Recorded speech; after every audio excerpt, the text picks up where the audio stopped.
자, 오늘 준비한 영상에선 어제 업로드했던 영상, 즉 일루미나티의 멤버 중 완다와 싸우고 있는 것을 확인할 수 있었던 멤버에 대해 조금 더 보충 설명할 수 있는 내용을 준비해봤는데요. 개인적으로는 해당 장면에서 볼 수 있었던 것처럼 정면에서 바라본 실루엣이 허리가 상당히 잘록한 형태로 보인다는 점과 그 힘을 방출하는 방식을 미루어 봤을 때 해당 멤버의 정체가 멀티버스의 모니카 램보나 캡틴 마블쯤일 것이라고 예상했었고, 헬멧의 붉은색의 디테일이나 체스트 부위의 푸른색 발광체가 돋보이는 유니폼의 외형적인 특징을 미루어 봤을 땐 해당 멤버가 노바일 수도 있다고 추측했었죠.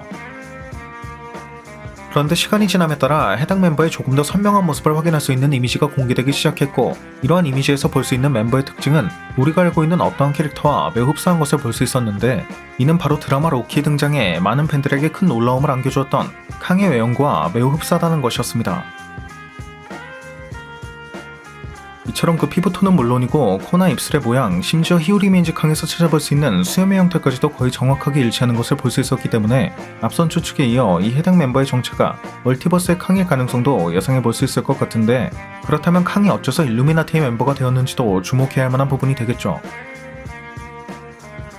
이러한 내용은 드라마 로키에 등장했던 캉이 자신의 모든 변종들은 비슷한 타이밍에 멀티버스가 존재한다는 것을 알게 되었고, 그렇게 처음엔 서로의 정보를 교환하며 교류하기 시작했지만 시간이 지나며 서로의 세상을 정복하기 위해 전쟁을 시작했다라고 한 부분에서 그 이유를 찾아볼 수 있을 것 같은데, 해당 대사에서 알 수 있듯이 캉의 모든 변종이 호전적인 성격은 아니었던 것이고, 그 중에는 단순히 서로의 정보를 교류하기만을 원했던 변종도 존재했다는 점, 또 해당 장면에서 알 수 있듯이 현재 표면적으론 멀티버스의 위협을 막기 위해 결성된 듯한 일루미나티의 멤버 중 한 명으로 활동하고 있다는 점, 즉 캉의 변종 중 하나일지언정 히우리민즈 캉에 가까운 변종으로 유추해볼 수 있다는 점을 미루어 본다면, 현재의 캉의 변종은 되려 자신의 변종들이 멀티버스를 위협하고 있다는 것을 각 그룹의 리더들에게 알리고 이를 막기 위해 직접 일루미나티를 결성하거나 그 멤버가 되기를 자처했던 것이 아닐까 싶기도 하네요. 또 일각에선 이 캐릭터의 외형이 원작 코믹스에 등장하는 슈피리어 아이언맨과 흡사하다는 주장이 나오고 있기도 한데, 앞선 영상에서도 언급했듯이 개인적으로는 캉이 토니의 후손일 것이라고 예상하고 있다는 점을 미루어 본다면, 먼 미래에 살고 있던 수많은 캉의 변종들은 각각 토니가 남겨놓았던 시간여행 장치를 발견하는 과정에서 아이언맨 테크놀로지도 입수했을 것이고, 이를 기반으로 울트론 봇은 물론이고 아이언맨 수트를 업그레이드하는 것도 충분히 가능했을 것으로 예상해 볼 수 있을 것 같네요.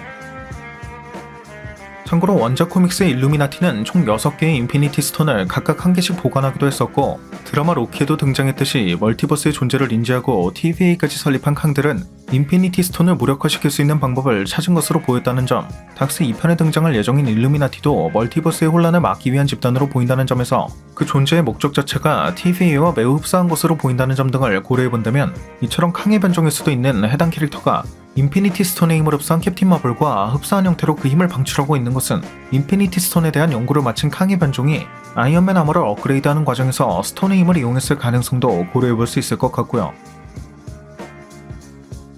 게다가 이러한 캉의 변종 중 하나이자 앤트맨 3편에도 그 등장이 확정된 정복자 캉은 원작 코믹스에선 과거 자신이 빌런이 된 계기였던 폭행 사건 당시로 돌아가 어린 시절에 자신을 구해주고는 나와 같은 길을 걷자는 제안을 하며 자신이 입고 있는 것과 동일한 아머, 즉 사용자의 생각에 즉시 반응하는 뉴로키넥틱 아머를 선물했지만, 이 어린 시절의 캉은 평소 어벤져스를 동경해왔고 먼 미래의 빌런이 되어버린 자신의 모습에 두려움을 느끼게 되면서 뉴로키넥틱 아머의 기능을 이용해 과거로 돌아가 어벤져스를 만나게 되고, 그렇게 평소 동경하던 아이언맨과 비슷한 외형으로 아머를 변경하고는 아이언레드라는 이름으로 활동하며 영 어벤져스까지 창설하게 된다는 설정을 가지고 있는데, 현재 MCU에는 이러한 영 어벤져스의 멤버 대부분이 합류한 상태인데다가 아주 오래전부터 들리는 소문에 의하면 할리퀴너가 이 아이언레드 역으로 돌아올 수도 있다는 소문이 들려오고 있기 때문에, 만약 이처럼 닥스 2편에 아이언맨의 테크놀로지를 흡수한 캉의 변종이 등장하게 된다면 향후 이러한 내용이 아이언레드와도 이어질 가능성도 기대해볼 수 있을 것 같네요. 아무튼 닥스 2편은 MCU의 본격적인 멀티버스의 시작을 알리는 작품인 만큼 노웨이홈은 애교에 불과할 정도로 정말 수많은 캐릭터가 등장할 것이 예상되고 있기 때문에, 데드풀 2편에 등장했던 시간여행 장치의 오류 등으로 갑자기 데드풀이 등장한다거나 MCU에선 타노스 역을 맡았던 배우 조시 브롤린이 또 다른 멀티버스의 케이블로 등장한다는 등 사실상 어떠한 캐릭터가 등장한다고 한들 이상한 상황이 아닌 만큼, 앞으로 공개될 예고편 등에선 또 어떠한 캐릭터에 대한 떡밥이 등장하게 될지가 무척 기대되는 부분인 것 같습니다. 오늘 준비한 영상은 여기까지였습니다. 오늘 준비한 영상도 재밌게 보셨다면 구독과 좋아요 그리고 알람 설정 한 번씩 눌러주시면 대단히 감사하겠습니다. 그럼 지금까지 올루원이었습니다.